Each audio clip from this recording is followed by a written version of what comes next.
Good morning and welcome to Rising. We have a 5-star show for you today. That's a new one. Briahna, what's going on?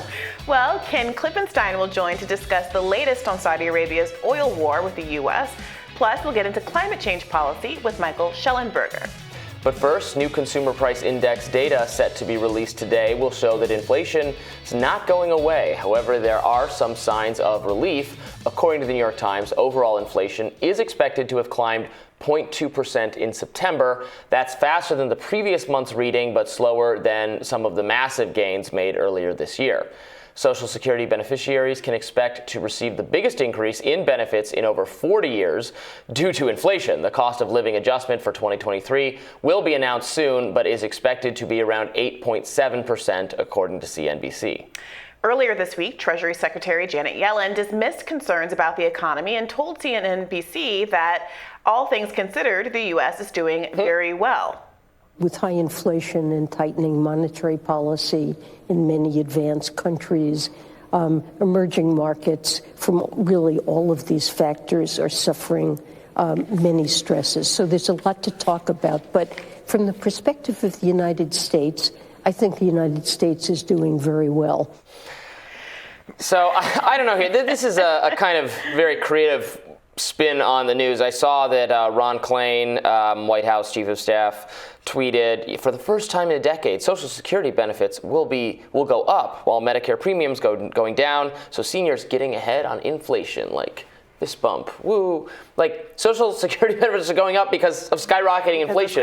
This is not good news. And even if there's some narrow way that seniors come out ahead, what about everybody else? I mean, that's such an insane spin on what's happening. Yeah, I mean, I mentioned this briefly in my radar yesterday, but David Sirotto over at The Lever put out an article about how healthcare costs are up something like 24%, post ACA. That, I watch TV now and it's nonstop commercials for these apps that give you healthcare for some reason. It's a real dystopian world that we're living in. And look, I got to give Janet Yellen some kind of credit when she says, from my perspective, things are going well. Because economists historically use these metrics that have very little to do with how people feel in their own lives. And it causes there to be this disconnect at election season. Yeah, no, totally. The Social Security issue is obviously, it's a looming one for, 10 years-ish down the road, expected to be insolvent by the mid-2030s. That's a planned insolvency. If you don't fund a program, it's going to become insolvent, and that's the problem. All of these things, it's a wonderful thing that Social Security, of all things, is designed to keep up with inflation in this way. What about a minimum wage? What about all of these other metrics? Look at housing costs and how affordable they're going to be per segment we did last week for anybody who isn't a cash buyer. What about all of those other kinds of metrics? And so when they say things like, well, Social Security benefits are going up, they're kind of giving away the game as to all the other parts of the system that aren't similarly designed to keep up with these swings in the economy. Right. What if there was a whatever it takes attitude toward fixing any of these problems? Well, there's a whatever it takes attitude toward helping Ukraine, obviously. There's not a whatever it takes attitude for the American people, the American worker. Well, the incentives are very differently aligned. Again, like as I mentioned in my radar yesterday, a huge, enormous portion of people in elected office, people in Congress, have, if not stocks personally that they trade from the defense industry.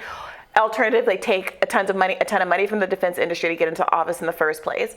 You have a former Raytheon executive as the Secretary of Defense, and on and on and on. So the incentives are very much skewed toward them wanting to invest in endless war and not at all wanting to invest in the American people. That's what happens when you basically have to be a millionaire to run for Congress successfully because of our campaign finance laws, which again, on a bipartisan basis these days, nobody wants to actually reform.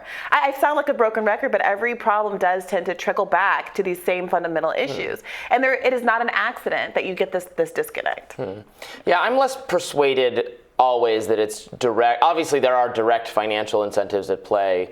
But on the Ukraine front, on some of this stuff, it seems ideological. Sure. Maybe is ideology always just a cloak for some, more obvious financial motivation? I don't know, man. Like, these people seem committed to a kind of policy. Like, they're not all paid off by Raytheon. They're not all like the generals, the military advisors, the intelligence operator, like all of these people.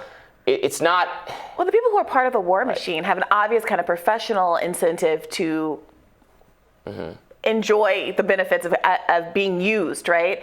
And all you have is a hammer, everything looks like a nail kind I think of they have attitude. an ideological kind of buy into the idea that they're the right people to solve the problems, and doing like what we want would be some kind of admission that they actually, what they pretend to control, the pieces they pretend to move on the chessboard, the whole game cannot be won, and is very silly. I mean, look, I think ideology, that relationship between ideology and incentive is a very tenuous one, because ideology can fit, one ideology can be kind of preyed upon for very different kinds of outcomes. So I think ideologically, culturally as a society, we all value helping people who are in a crisis, lending aid to an ally, wanting to prevent a country from being invaded. If you frame it in those kinds of terms, then I think ideologically everyone's on the same place. Right. But if you ask different kinds of questions like, why is America in the role of the world's police right. people? Why is it, how much should a country invest in a political border war that's happening on the other side of the world? What are our own incentives? What is the best way for dollar to dollar to be spent to save lives? If saving lives is really the issue. Why enmity with Iran but not Saudi Arabia? Exactly. Why, what can we actually do about Taiwan? What about what's going on in Yemen, et cetera? Exactly. All the places all across the world where people, unfortunately, sadly, face cruelty and oppression. Absolutely, and it's that hypocrisy that I think really underscores that this is not, in fact, I'm sorry, a humanitarian mission, and that America has to ask itself some really hard questions, generally speaking, about its own imperial practices, but particularly now when there is such a domestic crisis ongoing. Yeah. But your point about what's going on with Saudi Arabia is a good one, and I'm looking forward to talking about it in more depth with Ken Klippenstein in an upcoming segment. Absolutely. We'll have him on next. We'll have more Rising right after this.